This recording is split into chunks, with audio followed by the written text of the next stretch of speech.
Welcome to Southern Steep, the public health and social justice podcast brought to you by NASDAD, a nonprofit, nonpartisan association mission to end the intersecting epidemics of HIV, viral hepatitis, and related conditions. Much like brewing stronger tea, this platform aims to brew a stronger community by centering community leaders' voices and their innovative work in the Southern United States. Welcome to the Southern Steep. My name is Nicole and I'm joined by my co-host, Jacobi Hunter Wright. Hi, Jacobi. Hey, Nicole. How you doing? Happy Friday. Happy Friday. Happy Friday. It's so good to see you and be in this space together. This is our first time co-hosting a Southern Steep podcast episode together. How you feeling? When I tell you, I'm so excited, first and foremost, because I love when you and I connect, because it's 80% laughs, 20% work, but we're going to do a little switcheroo. We do 80% work and put a couple of laughs in there. But I'm also excited to be interviewing our guests today. Like, literally, y'all are in for a real treat. You know, I agree. And we do have a lot of fun together. I'm really excited for all the laughs we're going to share and that we'll share with our special guest. So I'm going to read our amazing guest bio just because I think that, you know, we need to give flowers when it's due. We need to give flowers in general. And I think that reading someone's bio is a really great way to not only share what they've done and their accomplishments, but also just lifting them up a little bit more. So our amazing guest, her name is Samantha Daley. And Samantha Daley is a Jamaican, queer, Black feminist whose origins and movement are deeply rooted in reproductive justice. Samantha was born and raised in South Florida and currently resides in Atlanta, Georgia. She is passionate about all things that are sex positive, herbalism, and champagne socialism. She is also a co-founder of the Carib Healing Collective, which aims to heal and connect the Caribbean diaspora through herbalism, affirmation, and political education of Caribbean legacy in both in-person and on digital platforms. Her passion for working with youth, organizing, and building alternative structures has her excited and ready to build resources as the development coordinator for BYP 100. Sam is committed to uplifting sex positivity, writing, and enjoys traveling and crafting to-do lists. You can find her building community, twerking, or jumping on a plane for her next big adventure. And you can catch her on this podcast. Hey, Samantha. Hey, y'all. Happy to be here. Thanks for having me. Thanks for being here. Is there anything that is not on that bio that you'd like to add? No, I mean, maybe. I also mentored with Nicole way back in the day. That's how we had this beautiful connection. So would love to name that as well. You know, I was just like great minds because I had that on our podcast arc about like how you and I came to, you know, be friends, but also, you know, doing a lot of youth work in our past. So Samantha and I both went to University of Central Florida. And we're both facilitators for the Young Women Leaders Program, YWLP. Yes, great memories. It's been a long time. Wow. Yeah. So what got you into this work? Why, you know, what's your why? That's a great question. What got me into this work was reproductive justice. It looked a lot different at first. Like I originally started college with the idea that I was going to be an OBGYN so I could improve birthing conditions for Black women and Black femmes. And like slowly into my development saw that like the medical industrial complex is real and terrible and I didn't want any parts of it. And so that shifted the way I looked at engaging with it and led me to really building and wanting to be in public health, and also led me to the advocacy work that I did in the past as a sexpert for Planned Parenthood. And then I worked at a shelter for a while and then really yearned to be deeply rooted in movement. And so that led me to Power U, Center for Social Change in Miami, where I was an RJ organizer. And for me, like, that's my political home. That really developed me and made me see that like organizing to change conditions for Black folks is like the work I'm trying to be on, or building capacity for that work for the rest of my life, hopefully. Nice. And so I literally love all that. And I'm taking notes profusely because I'm a firm believer in doing my research, but also getting it from the mouth of the person. And so just to add context for our listeners or whatnot, I have a couple of questions of my own that kind of build off of some of the things you said around like your history and your origins and the ways that you got into the work or interface with it in the beginning in college. So I know that you work at BYP 100. I would love for you to give folks the opportunity to know what the organization does and kind of a little bit of background of how you got there. Yes. So I'm the development manager for BYP 100. We started in 2013 with 100 Black young people between 18 to 35. Actually, that we're coming together for a different reason. And at that same time, the verdict for George Zimmerman came out. And it wasn't actually supposed to come out at that time, but did. Folks were together, they were hurt, upset. But it was a room of organizers and activists. And so people started planning. And that was really the birth of the organization. So we're activists and members based for young people-ish, 18 to 35. My history has been, before I came to BYP 100, working with like 12 to 20-year-olds. So it was a shift to talk about like, what does the next iteration of life look and feel like as we step into additional roles around family, building community in different ways. And that work really is done at BYP 100 through transformational leadership development, direct action organizing, and then advocacy and education, but very much grounded in the Black queer feminist lens. And so I came to the organization in January of 2020. I did not know what I was in for as a development person. With all that happened during the pandemic and the uprisings and the multiple pandemics we continue to be in. But yeah, I really just wanted to move to a capacity role in movement, and specifically around, like, we talk about what liberation looks like, but we don't ever talk about what building consensus around what liberation looks like. And when we're talking about that, we want to build alternatives. What are the ways we want to be with each other, and how are we trying that on right now?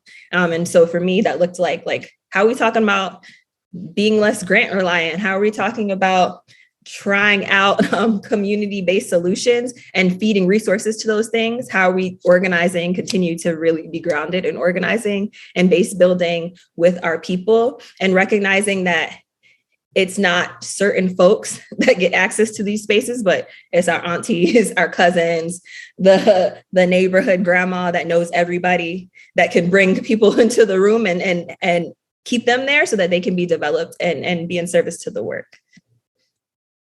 So I picked up on, first of all, that is amazing. And I know it's a membership, but I need to give me a membership to BYP 100 for real. You can come through. We have an thing in the summer, so I'll keep that in mind. Listen, please do. But you said something that I picked up on, which is kind of like the edifice of myself and Nicole's work with capacity building. You mentioned something around the intersections, not something. You mentioned capacity and movement being like two of the pillars that really inform some of your work. And so my next question really is around centered in healing, which I know is a big part of your professional and personal mission. And I'm a sole believer that, healing is movement. It's a verb. Healing is an action thing. And so it was so interesting to hear you say around, capacity and movement. So I would love to know that, but I would love to get your perspective on like, how is organizing an act of healing in your eyes? Ooh, that's a great question. I would say organizing is an act of healing because it people build together and recognize and acknowledge the power that they have and the power that we all have when we're building together. I think that's transformational. The organizing I did with young people, further underscored, like, young people aren't the future, they're the now, right? And their voices don't just matter after they become eligible to vote and after they can like pass laws, but their voices always matter. And we won't have a society of folks that are developed and able to thrive if we are not focusing on young people and them having their own power and being experts of their experience, even as folks currently going through all the experiences. We will be learning until we are no longer on this plane. That's just the way I see things. And so I really think organizing is essential and also is important to building community. In this society, it's very individualistic. In this US society, it's very individualistic and oftentimes has us as folks within this place and within this world that like the US is it. And there's just so much world, so many other Black and Brown, Indigenous folks all in the world that we should be learning and building from. And part of that individualism pulls us away from each other and doesn't allow us to move and to make change and to really transform our lived conditions. So organizing is essential to that. I think really steeping healing in organizing is essential to that. And I do think my organization, BYP 100, has created a lot around healing, because as we organize and build together, people harm each other, right? And so I think that even as we continue to learn, and even in liberation, I think harm can and may still happen. And so what are we doing? What are the healthy processes we're making and engaging in now so that we have those things? And I think that is essential. And I think that's always a work in progress. I love the fact that you really capture like how healing and liberation kind of coincide. I've always felt that liberation in a lot of spaces, to your point, it's a space where you have to revisit your traumas and your hurts, because that's where the purpose is created. That's where it's born, it manifests. And so like sometimes if we lose sight of that, we lose sight of the mission. So I think in liberation, you have to consistently remind yourself of why you started, which I completely appreciate. And so in all the things liberative and healing, and even in, initiatives that are just, streamlined towards development, can you talk a little bit about something that BYP 100 has accomplished that you're really, really proud of? Yeah, what brought me to BYP 100 is just seeing how powerful young people were when you got together to change things. And I think about what initially, like when I started coming up into movement and saw the organization, it was a lot of direct actions happening. It was a lot of people like blocking the streets and making change happen and diverting funds. BYP 100 was one of the first organizations that I'd ever heard talk about invest, divest, and investing in communities and divesting from police punitive measures, even like talking about the harm that happens within the family. So the interpersonal harm, not just the harm from the state. That's some of the work I'm most proud of. I think about our She Safe, We Safe campaign that really worked to address gender and identified patriarchal violence explicitly as something that we face in communities. And I'm really excited about the research that happened with that and the story collection project, which will be released in a couple of weeks. Hopefully that's what's happening. So I'm excited about that. I'm also excited about just the organizing that happens on the ground. In this period of 2 years, what came was a huge need to be able for our folks to care for our folks, right? And so that led to a lot of mutual aid efforts for the organization. And just seeing people like in Chicago make sure that elder folks that didn't have to leave their homes and had fresh food boxes, setting up stands to give out that food in sites that used to be grocery stores that were closed down. Like just that work was so transformational. I think about New Orleans really fighting Amendment 1 to ensure that all folks had access to abortion care as transformational. I'm a board chair for an abortion fund, ARC Southeast. And so that's the work that I feel like when we focus on one thing, we do ourselves a disservice by not acknowledging the intersectionalities of our lives. And so that is some work I'm really excited about. I'm also really excited about the resource mobilizing work that we are building out, and really transforming folks' ideas around fundraising into resource mobilizing, and like the fact that we are reclaiming what is ours. We are reclaiming the wealth and also the resources that are ours.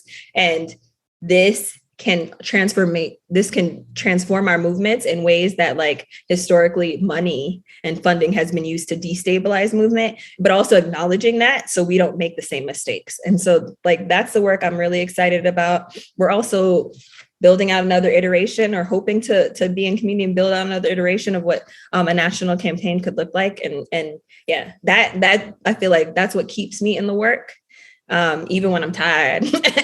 And I've been in a lot of meetings, or I've been in a space that's maybe not like the best.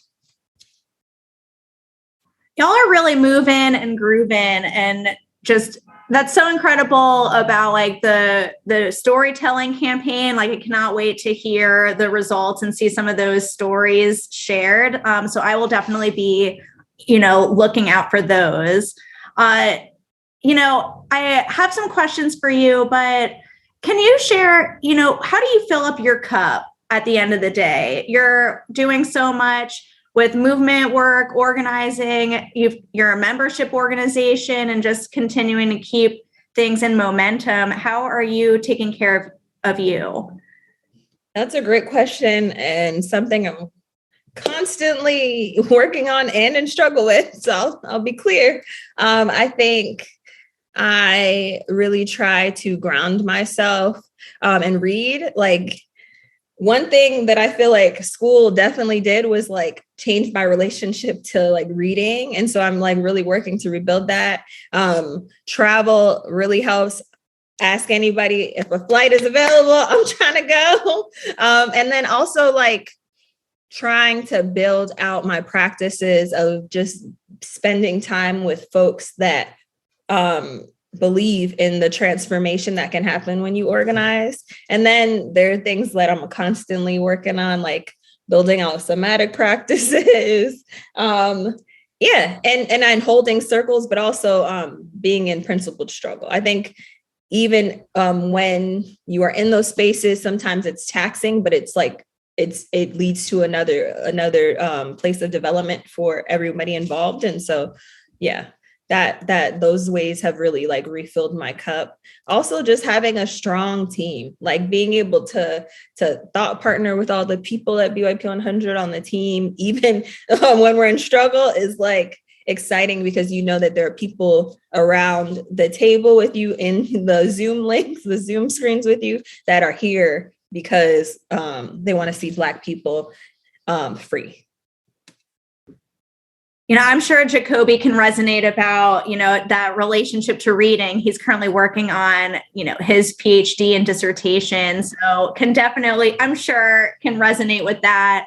And hearing you talk about being in community and being in spaces together where you're organizing, you're really working. So you're working together to build transformational movement and power. And it just took me back to the spaces that you and I have shared, where we are so exhausted. We have done so many different things for the youth and that leadership mentorship program. And we're just like so done, but we were able to be in that space together and just, it was just, I don't know. I'm just feeling really good about like that space, but, you really do have movement family, and movement family really movement family is chosen family. They really help get you through the day and the work and help get to the other side. Absolutely. I think also acknowledging how taxing the movement can be. Like there are a lot of folks that aren't active or as active or just take space for themselves because they need it. And so also thinking consistently, as young folks are being developed and hopefully moving from organizations like Power You into other organizations in movement? How are we caring for our folks? And then acknowledging when things that may have worked in the past but don't work now, or things are just not working, period, and they need to be changed, and we need to push ourselves because white supremacy and capitalism has you in the system. And I'll be clear, I'm constantly working to unlearn and to try to be a visionary about the life that I want to live and the folks in community with me, because it's very easy to be in these unhealthy cycles when you're in the empire. Absolutely. And the competition that could happen in these spaces too. Mm-hmm. I'm going to take us on another direction. And you mentioned this earlier about your involvement with ARC Southeast. Can you tell us more about the work that y'all are doing and how are you all advancing abortion access in the South? This is great. So I love ARC. ARC is a Black led abortion fund, a reproductive justice abortion fund based in Georgia, serving 6 states in the South, and ensuring that both folks' financial needs and as well as practical needs are met in order for them to get the care and the health care that they need. And so really things like grounding the care and the logistics and the practical support in reproductive justice, I think sets ARC Southeast apart, and really leads to folks being not just having access, but it being equitable, right? So I think that, like, sometimes it's a conversation of like access, when inequality versus equity, and ARC really works to bridge that. And I think is a beautiful model for how abortion funds can show up for people that need abortions, not just now, even though we've been in consistent attacks, but like in the visionary future we want to see, even if Roe versus Wade is no longer. And also acknowledging that Roe versus Wade did not ensure equitable access for all people.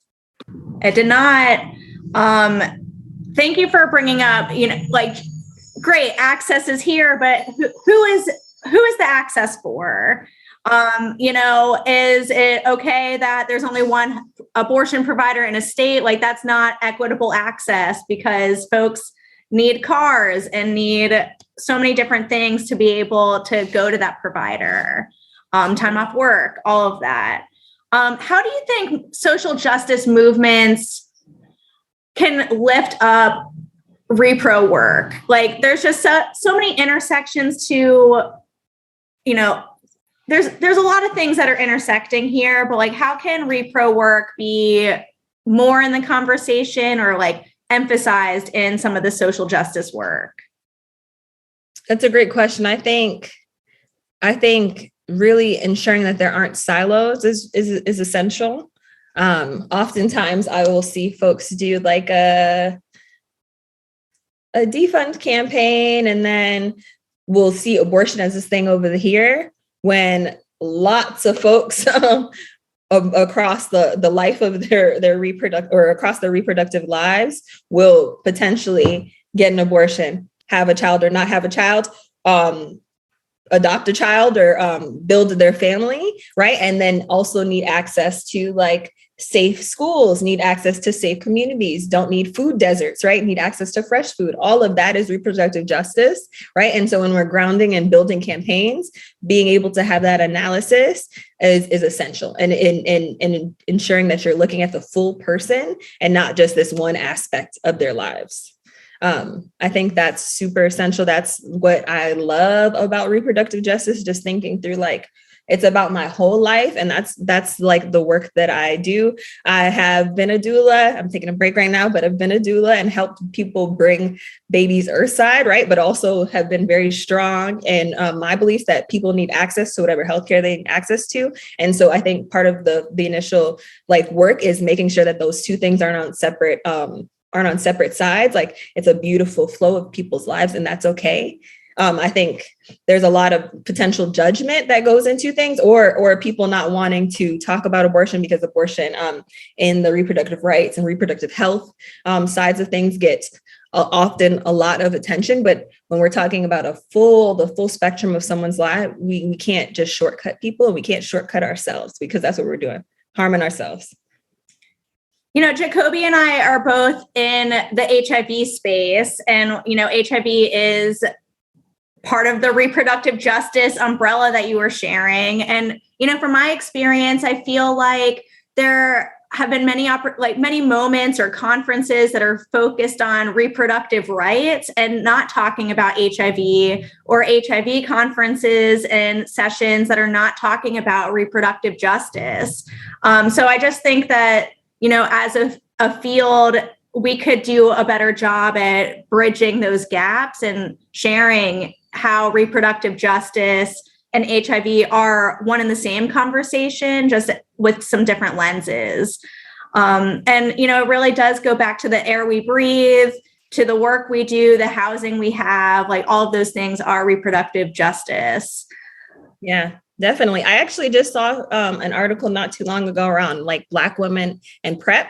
And I feel like that's a great example of how Black women haven't been able or haven't been accessing PrEP as much as other populations and communities, right? But still have high rates of HIV and AIDS, right? And so when we're thinking about like that's like, to me, another clear example that I just saw, and also thinking about, because there's another recent report that talked about Black maternal mortality and it being even higher than the previous report, which was like 3 to 4 times Black women and femmes are 3 to 4 times more likely to die in childbirth and postpartum. And just thinking about those two things, to me, shows like the great divide sometimes, and how folks engage with the work, and also like the beautiful through line that all of these things should be connected, and we should be supporting the full spectrum of somebody's reproductive life. You're speaking really near and dear to my heart, and just in general, some of the biggest struggles with PrEP. PrEP has been around coming on 10 years. May 2012 was when it was FDA approved. And we have seen significant challenges and disparities amongst PrEP uptake among Black women in general, cisgender women, youth, a lot of our priority populations that are directly impacted by the HIV epidemic.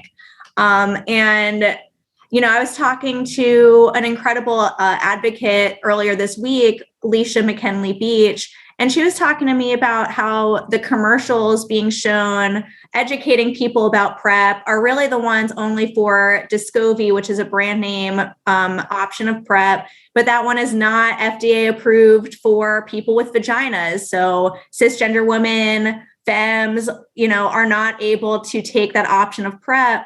But what people are seeing on the screen is that PrEP is not for women, but really PrEP is for everyone. And how we talk about PrEP really matters. Representation matters. We can't just be having one type of person on ads. Access needs to be equitable. Definitely. I have also seen that commercial and did not know that it wasn't for people with vagina. So I appreciate you naming that, because I do think that when I think about the PrEP, the public outward commercials that I've seen, it's for Descovy.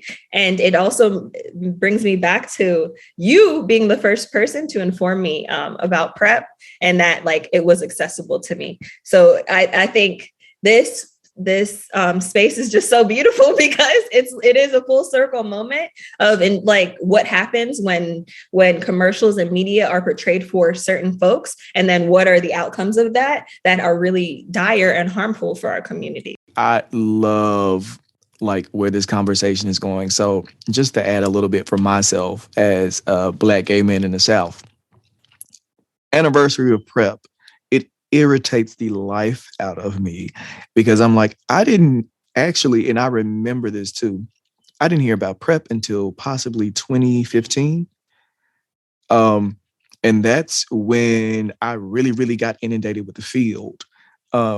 doing like federal work. And I'm like, wow, this has been a tool. Never heard of it. And I remember asking my friends, I'm like, hey, have y'all heard of this thing? It's a PrEP. It's a pill. It does X, Y, and Z. They're like, no, we're still using condoms, if that. And I'm like, so you mean to tell me in true structural fashion, stigmatic fashion, if you will, that folks of color got this information regardless of, you saying you attempted or the information was out there. We got access to this information 3 years after the curve. Wow. Like, we got to do better. Like, I have choice words for folks like that, but it's just amazing to like the fact that we're going in this direction. And I literally was just talking about this the other day. So no, I appreciate it. And yes, it is part of reproductive justice, because I feel like there are a lot of intersections between reproductive justice and all genders or whatnot, because we all have our own variations of what reproductive justice looks like, especially as we evolve as folks through identities, through functionality, through ornaments, all of that stuff. So I'm really proud to know that folks are taking those intersections into consideration, and really graduating what, to your point, what the old definitions and considerations of reproductive justice were into what they should be for now, so it can be equitable across the board. So I really appreciate that. And people still don't know about PrEP. So, if we can have another action item from this conversation is, let's just continue to shout and raise awareness that PrEP is here and PrEP is available and can be accessible. Yeah, I think it's essential to continue these conversations and to also show different folks utilizing PrEP, and for that to be the media that is put out, because the media that's put out right now is just doing folks a disservice. It's doing a lot counterintuitive to our efforts. That's for sure. And even so, last thing, you got to get buy-in from communities who haven't really had the privilege of knowing what PrEP is or hearing about it. Because if COVID taught us anything, like all these pandemics, if you promoted a whole vaccine and communities of color were like, okay, I don't know what this is, it went too fast, people still catch it. Like, that whole thing should have been a tutorial for providers, for like the feds, all that, to really understand how stigma works, how medical mistrust works, all with community, in any community or whatnot. Because even me, I was skeptical about the vaccine. I'm like, oh, hold on, y'all went too quick. Like, I typically try on shirts in the mall more than what y'all tested with this vaccine. So I don't know quite yet. And y'all talking about, no, ma'am. No. Oh, but no, that's neither here and there. So no, I completely get it. Absolutely. That's a word. What you just said is a word. The mistrust of the medical industrial complex runs deep. And so the fact that was able to be pushed out, and people almost at PrEP's 10-year anniversary don't even know that it's accessible to them, is a key indicator of what we are fighting against. So thank you for saying the word, because that's so true. People knew about the vaccine, but didn't know, in case they did get COVID, how to take care of themselves. And I think even just that message, and that differentiation of the message that people get, both in terms of PrEP and in terms of what we are currently facing, is a really telling indicator. And this is just such a natural segue to talking about youth. We know that in a lot of places in the South, youth are not getting comprehensive sexual education. They're not getting any sexual orientation information, no queer affirming comprehensive sex education. We know that statistically, youth might not know about getting HIV tested. They might not know about PrEP, how to put on a condom correctly. I know, Samantha, when you and I were in the youth leadership program, we were not able to talk about these things either, which was unfortunate. But we were able to talk about other leadership skills. One of the things that Jacobi and I hear a lot is, I don't know how to engage youth. We want to meet youth. We want to have them engage in our programs. What are some things that you could recommend, or strategies that you've seen effective for engaging youth? That's a great question. I think the first thing I will say is like, youth are not just for your like, and the your is like general, but not just for your photo ops and your quotes. I think that's the first thing that needs to be said, because oftentimes people want young people to like show up when they need a young person, right? But don't make space for young people at the table in every situation, especially when it involves young people. That has been my experience. And I think if folks really want to engage with young people, there needs to be, like you do with any other community, a deep intention to build and to ensure that young people are aware of their power, are uplifted in their power, and are making decisions, right? It's not just like, I need a young person to show up and say this photo op or be here, but like young people should be leading youth advisory boards. Young people should be making decisions about funding for young people. Young people are the experts of their experience in schools. And so if you have a place where you're making decisions about a young person and no young people are in attendance or not really, or a part of the decision-making body, then you're doing it wrong, right? And so it really is like, I think there needs to be more discussion on what transitions look like in movement, and like the beautiful intergenerational nature that could be a part of movement.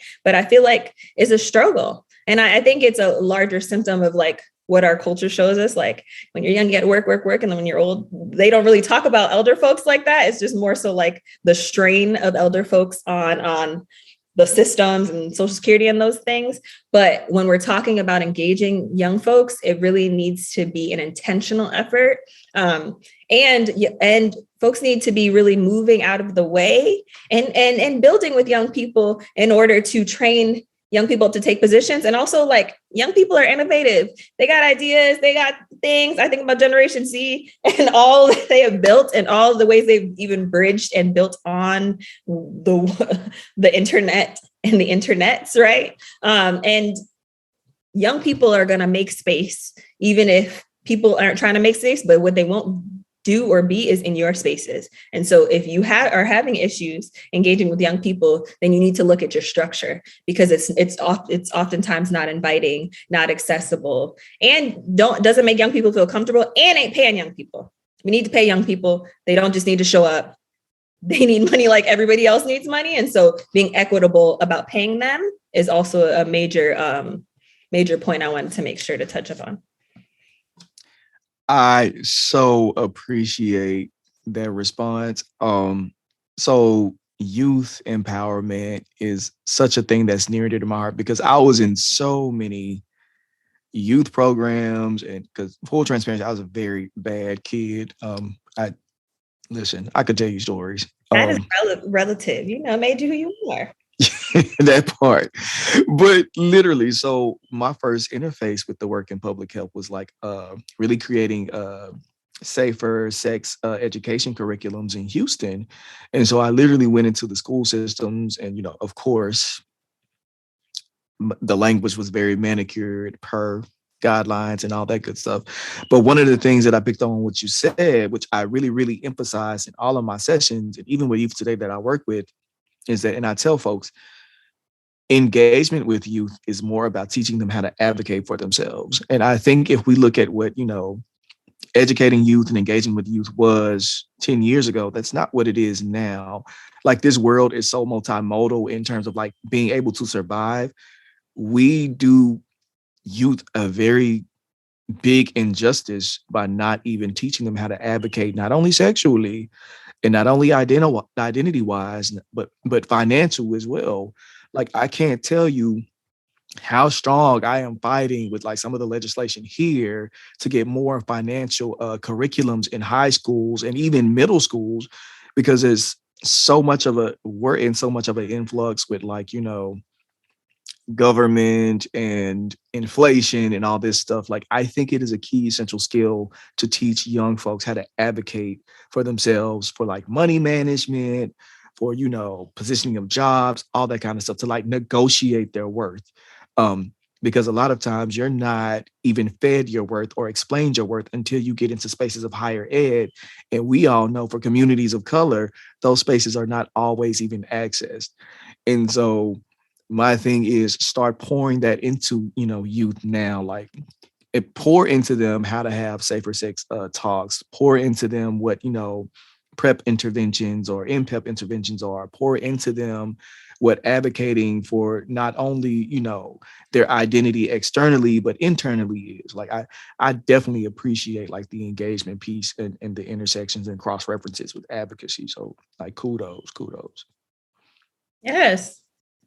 And it's exciting to hear about also your experiences in Houston. I'm from Florida, and y'all know, just look on the TV, more janky stuff happens every day, and young people are being stripped of their power and of their rights, or attempted to be every day. My organizing experiences was around comprehensive sex education, and then sanitary products for young people, and just the ways that young people are invisibilized in spaces is just terrible. So, yeah. Just want to take a moment to give love to the folks in Florida and the folks in Texas right now, especially queer youth. We see you, and we'll continue to advocate and fight for you as your whole self. I just wish, Florida will have a come up. We're going to have a come up. I hope so. I hope so. I feel like just as a person that grew up in Florida and then seeing other young people grow up in Florida in this, what continues to be a more hostile environment, is like, how do we say we care about young people and then we try to stunt their growth and their access to information at every turn? Like I'm just excited for young people to be in more decision-making positions, both like, and I don't mean necessarily like lobbying and things. I mean, both at like the school board level, like in their schools, like all of the things to actually change their material conditions, like in their day-to-day, because that's what they need. That's what makes whole, well-rounded adults. And they know what they need. Period. And they know what they want. That too. They may not know. They may not know the outcomes, but I was real clear on what I wanted in high school, and it was 4 letters: FUBU. I wanted FUBU, and I had to get a job to get it. I'm like, I am not paying that kind of money for a Fat Albert shirt. I was like, listen, I'll do it myself. I'll make a way. And so that's just a testament of youth. They're gonna find, whether we want them to do it or not, they will find a way. So just give them the space. But no, I want to move into a really interesting kind of personal question. Now you're a Florida girl. Shout out to all my friends who went to FAM. Like my best friends all went to FAM. So go Rattlers. Turn up. Yes, indeed. What do you love about the South? I love this question. What do I love about the South? I think just the richness and diversity of folks in the South. I love the ability to drive 3 hours and engage with folks with different traditions, different ways of breaking bread together, different ways of building together is really beautiful. Oftentimes people don't look at Florida as the South, which like I'm constantly fighting for folks to be like, Florida needs to be a part of these conversations, especially when we're talking about like politics and policy, because a lot of stuff be happening in Florida. Right. Starts in Florida and then like, isn't it like an example? And they're like, oh, we could do this. And then they start to spread it. Right. And so really wanting, and my hopes, goals, dreams for the South are for people to be able to live and thrive in the South, for it to not just be like a place where people can come to not pay taxes, or people can come to get cheap homes, but also a place like where people can be developed, or young people can grow and thrive, where we can, I'm from South Florida, I'm a first generation Jamaican, so where we can like mix the beautifulness of cultures and foods, where folks can have equitable access to healthcare, where corporations and folks in power don't determine people's access and people's ability to get their needs met. Those are my dreams and goals. More Black people outside in nature. Like, we could keep going, but like just the South being seen for all the beauty that it has, and also respected and also seen for all the history that it carries. You see, there's a lot of things that, like, I ain't gonna talk about it, but there's different actions that are also happening in Florida to hinder and limit the discussions that can even happen in schools, right? And so when we're talking about that, it's like there's a lot of history, and you gotta be open about all the history, not just the things that you want to name and you don't want people to feel guilty for. And so, like, how are we also ensuring that young people have access to education? and the education that is of their culture, their legacy, right? Those are all my hopes and dreams for Florida and for the South. I feel your pain, and I know exactly what you're talking about. So literally, we're here on that structures contributing to the erasure of us learning our history. So I know what you're saying without saying it, and yeah. I could talk all day. So Samantha, how can people get in touch with you and learn more about BYP 100? Yes. So if you are interested and folks are interested in membership and collaboration and building a cross movement space with BYP 100, feel free to email me at Samantha at byp100.org. It's not just BYP, it's byp100.org. I'm also on the social medias, on Instagram at Gemini, because I'm a Gemini, AU Natural. And yeah, I look forward to really continuing conversations with folks, bringing folks into membership and building and talking about resource building and resource mobilizing and reproductive justice, young people, because those are all the things that like make my heart smile. Samantha, it has been so beautiful having you on the podcast, and it's just so beautiful to see you and the work that you're doing. And just, I don't know, this whole episode, you've just been shining, talking about everything that you love and that you're passionate about. And it was just really beautiful to see you today. Thanks for having me, y'all. It was great to be here and be in this discussion. It's so rich. It was a good time. Do it. Yeah. Jacobi, you got to meet one of my good friends. I know. That was like such the rich conversation. Samantha's doing a lot of good work, like not even good, great work. So I'm excited to see, some of the things that come into fruition as she continues to build into everything she's doing. Like that was such an amazing conversation. How you feeling about it? I feel really good. And, I'm really glad that she was able to come onto the podcast and share some of her experience working with youth, because I think a lot of what she said really resonated with me, and I think could resonate really greatly with a lot of our listeners on the pod. Plus, it's just always good to see her. I feel like there's not enough opportunities to see a friend. Especially in this day and age, like when we're trying to get back to normal, whatever normal is going to look like, I capitalize on every opportunity to share space, whether that's virtual, verbal, any type, with friends and good folks. So exactly. Yeah, I'm glad I'm glad we got to co-host together.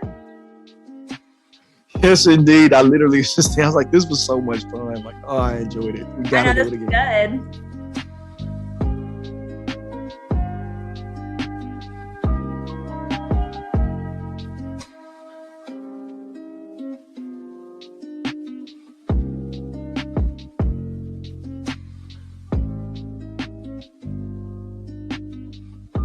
It's time for a segment we call Southern Charm. Here we highlight the work of someone or an organization that is charmingly impacting the South. For this episode's edition of the Southern Charm, we highlight SisterLove, Inc. SisterLove was founded by Dazon Dixon Diallo in 1989 and was the first women's HIV/AIDS and reproductive justice organization in the southeastern United States. Their mission is to eradicate the adverse impact of HIV, sexual and reproductive health rights, and justice challenges impacting women and their families through education, prevention, support, research, and human rights advocacy in the United States and around the world. They have offices in both Atlanta, Georgia, and South Africa. To learn more about their work, you can visit SisterLove.org. You know, I find it so funny when Southern Charms really mirror some of the conversations and complement the conversations that are had in the actual podcast itself, because, you know, SisterLove is really doing so much to bridge that intersection of reproductive justice work and HIV work, and really bringing it all together into one package and one initiative. So it's really cool.